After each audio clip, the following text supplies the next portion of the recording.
સુરતના ઓલપાડમાં પ્રદૂષણ ફેલાવતા એકમો સામે ગ્રામજનોએ રણસીંગું ફૂંક્યું છે। કુડસદ ગામની ખાડીમાં પીપોદરા અને કન્યાસી જીઆઈડીસીમાંથી અંડરગ્રાઉન્ડ પાઇપલાઇન દ્વારા ઝેરી કેમિકલયુક્ત પાણી છોડાતા ગ્રામજનોનો આક્રોશ ફાટી નીકળ્યો હતો।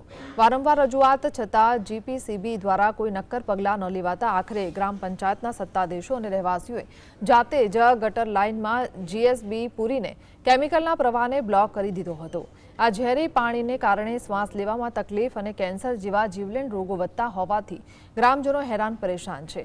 ગ્રામીણોએ ચીમકી આપી છે કે જો પ્રદૂષણના પાપીઓ સામે તંત્ર તાત્કાલિક કાર્યવાહી નહીં કરે તો આગામી દિવસોમાં ઉગ્ર આંદોલન કરવામાં આવશે।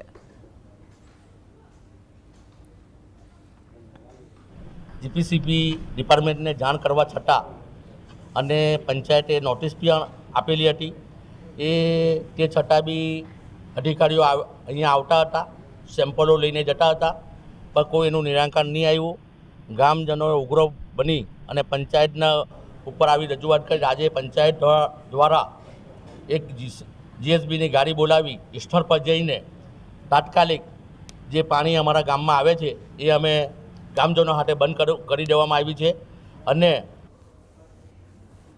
કેમિકલયુક્ત પીપોદરા જીઆઈડીસી પાણી છોડતું હતું તો અમે જીબીસીબીને વારંવાર રજૂઆત કરવા છતાં અધિકારીઓ આવતા હતા અને સેમ્પલ લઈ જતા હતા, પણ સેમ્પલો કોઈ રિપોર્ટ અમને કા પંચાયતને સોંપતા નહીં હતા। અમે વારંવાર રજૂઆત કરવા છતાં એ લોકો પાણી બંધ ના કરાવી શક્યા। એટલે આજે અમે પંચાયત સભ્યો, પંચાયતના તલાટી કમ મંત્રીશ્રી, સરપંચશ્રીને હાજર રહીને આજે અમે જીબીસીબીનું પાણી બંધ કરાવ્યું છે, એ કેમિકલયુક્ત પાણી બંધ કરાવ્યું છે।